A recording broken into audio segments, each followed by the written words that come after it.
Hi, welcome to Parametric House. In this tutorial, I want to show you how you can create a parametric mesh structure using ShrinkWrap on an open curve. As you can see here, if I change this curve, this is also going to update. In this tutorial, we're going to define some parameters. So as you can see here, if I change the zigzag to 0, 0, it's going to be completely flat. I can change the height and depth like this, which we're going to explain in this tutorial. We can change the number of columns, their height. We're also going to control the upper part if we want to, and also some depth, like this. We can also flip the direction if we want to. So for example, you can see it's going to go outwards, inwards, based on your project. And at the end, because we have the shrink wrap, we can control the thickness,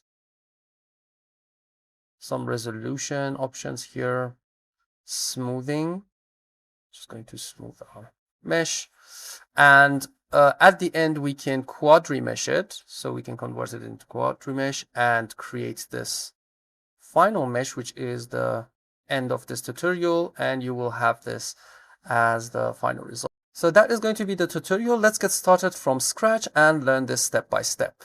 Okay, let's get started from scratch. What I want to do is to first explain how we can model that. What I'm going to do is to assume that we have a curve and we want to create the pattern on it.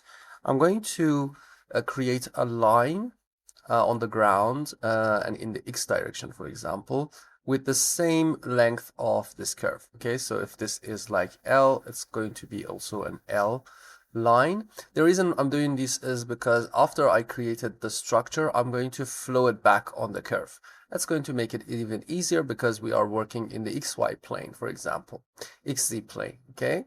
Another thing is that we're going to divide it into a series of points and draw a series of lines up here. And then I'm going to, okay, so assume that this is like 3 of them. Then I'm going to connect that with another line, pick up the middle, and bring it a little bit in the Y direction. So if this is Y, I'm going to bring it in the Y and then in the Z. This is going to be the point. And then we can connect them with a zigzag. So assume that this is going to be a little bit 3D, if you can understand what I'm doing. And then we're going to draw another line from the top here and create the structure. It's all going to be like that. And then I'm going to also create a surface inside here and create the structure. I'm also going to explain that I'm going to give that thickness. I guess that it's better to explain it as we go forward. So let's just draw a curve. I'm going to draw an arc here, like this. Then I'm going to go to the params menu and pick up a curve component and set this to the curve. So we have this. I'm going to internalize this so we have it in Grasshopper. Then I'm going to create a line in the same length of that, because at the end I'm going to use the transform morph flow to put it back on this curve, right? So let's just go to the curve and pick up this line SDL. I like that because it's easy to create. Extract the start so we can give it a point, whatever it is. The direction can be X, Y, whatever. I'm going to use X because I want to make it in the XZ plane. And the length, you can just simply give the curve to the length and it's going to create the same length. The good thing about Grasshopper is that when you give a curve to a number, it's going to extract the length. So it's like the equivalent of using the curve like this length component. Just take a look. This is like easy to use. We have the length here. It's also another way of using the params menu number. And also when you give a curve to a number, it's going to get the length. So this is like a hack or trick you can use to always get the length by just giving the curve to this. Okay, after creating the line, I'm going to work all of my project here and then bring it back onto the curve. Okay, so now what I want to do here is to go to the curve and use this division, divided curve, and assume that we say 3 to 40, whatever. This is going to be columns count. So I'm going to give that to the count, and that is going to divide the line into a series of points. Okay, we have it here. Now we have to use the same line STL to bring it up. The points are going to be the start, the direction is going to be the Z direction, and the length this time is going to be a number we want to control. So I'm going to say, okay, it's from 10 to 50 with 2%. Let's see if this is a good number. Yep, that's good. And I'm going to give that columns height. And we're good to go. Okay, so we have the line. Then we have to create that zigzag with some movement in the Y direction, right? Y and Z to create that. So we have more control over the shape of the structure. What I want to do here is to, we can use different techniques. I'm just thinking it's real time, so we can move these points up and use them. We can go and use the curve endpoints and bring it at the end. This can happen. We can use the endpoints and use the endpoint of that. Or for example, if you want to move it, so assume that you want to, in Grasshopper, you can see that, okay, if I give that here, you can give that the same unit C and bring those points up. Okay, so whatever technique you're going to use, just you have to extract that point, right? So I'm going to put that here as the point, like this. Or if you are not really a fan of this point on curve, you can simply just use the endpoints and get the ends there. Maybe you need the start later. Okay, now that we have the points, we can simply create a polyline. The reason I use this technique all the time is that assume that we have a series of points and we want to get the segments of each of these parts. One way is to shift those points and create a line, but this is like easier. I love this part. You just make a polyline of that and then you explode it. You use explode. You use the explode, that's going to give you the segments. So I think that's the technique polyline. And then, okay, this is like D. Okay, polyline and explode. The first step is make a polyline, then explode it, is like the fastest way of creating a series of segments instead of working with the points and shifting the list and data. So I always use this technique, and then I use the curve explode. Recursive is true, and it's going to give you all of the segments, and now you can work with the segments. Okay, we need the middle curve, middle. We have them here.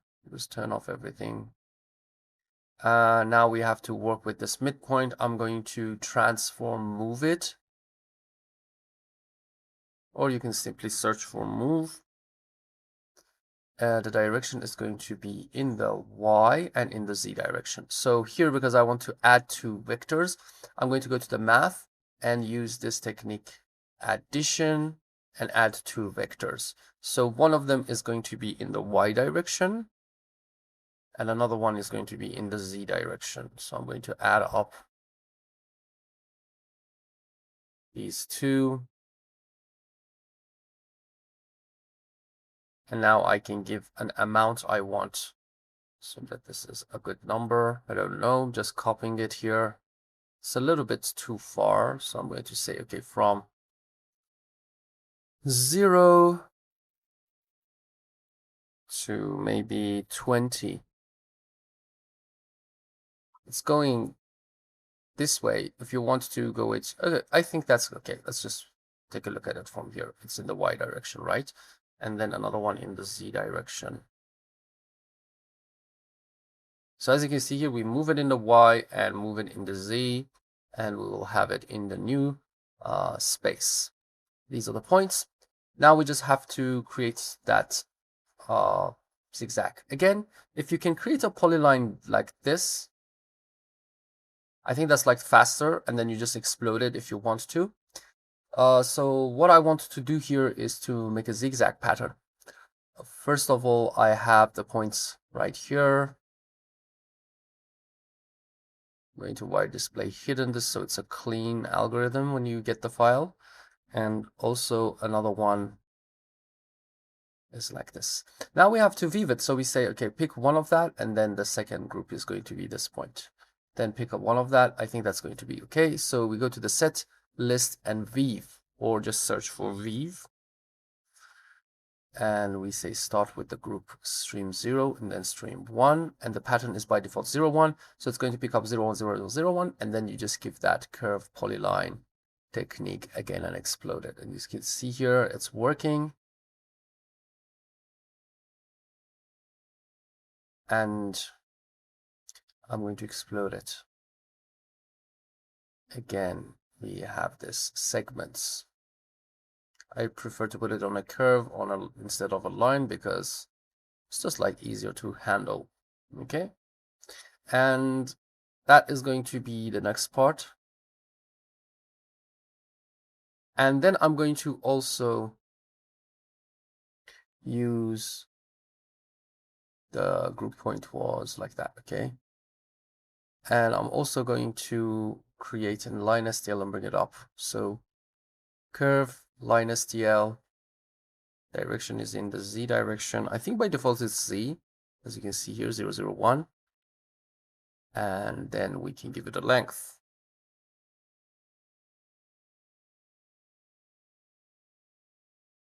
Yes, that's good. We can say length, or maybe upper part length, whatever it's called. I don't know. I think that's okay. And we will have it like this. This is also cool. Before I go forward, I'm going to bring all of them here. I'm going to use set tree merge, or just simply search for merge to just manage them better. One is the lines we had here. Then we have the zigzags, shift add to the data too. Another one is the line.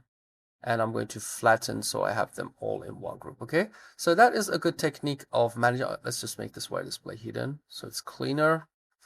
And now I have them all in one group, and I can use that later.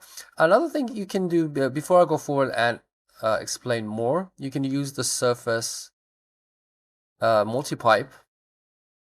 Sorry, I have to give it to the curves input, and use this as the first step of this tutorial is just create a structure like this, as you can see here. We can say radius. And also, if I give an toggle, I always use this technique, Boolean toggle, give it to the end offset, because 0 is false is going to be 0, and make it like a smooth structure like that, and false is like structure like this, and the caps is round. This is also cool if you want to create a structure like this and then flow it back.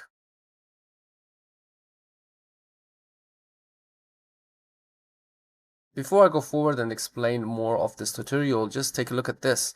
Transform, morph, flow. I say, okay, flow this from the line we've created here, base, and on the target, which is going to be main curve.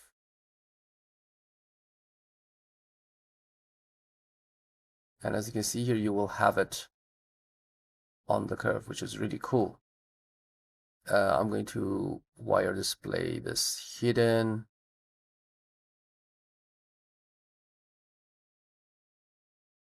Wire display this hidden, and put this in the example file, and that's, I think it's a sub D. You can use a sub D component, or if you don't want to get into sub D, you can just give it a brep. It's going to automatically convert it into a brep like this, which is really cool if you prefer to have a brep at the end. But anyway, I just wanted to show you how this flow thing works. Just take a look at this. If I change the columns, okay, that it's like a zigzag Y and zigzag Z. Yeah, as you can see here, you can just bring it a little bit forward and a little bit upward. So that's cool. You can change the columns height, number of count, and if you want to put it like this, to true and false, and a radius to create this. I think that's cool, and you can use this technique here, but I'm going to continue my tutorial and disable this part if you want to. Let's just type this so when you get the example file, you know. Enable for multi-pipe. Enable for multi-pipe. I think that's going to be the part that you can have the multi-pipe here. Okay, so that's fine. And I guess that we have to add it completely here because I'm not going to use the multi-pipe part.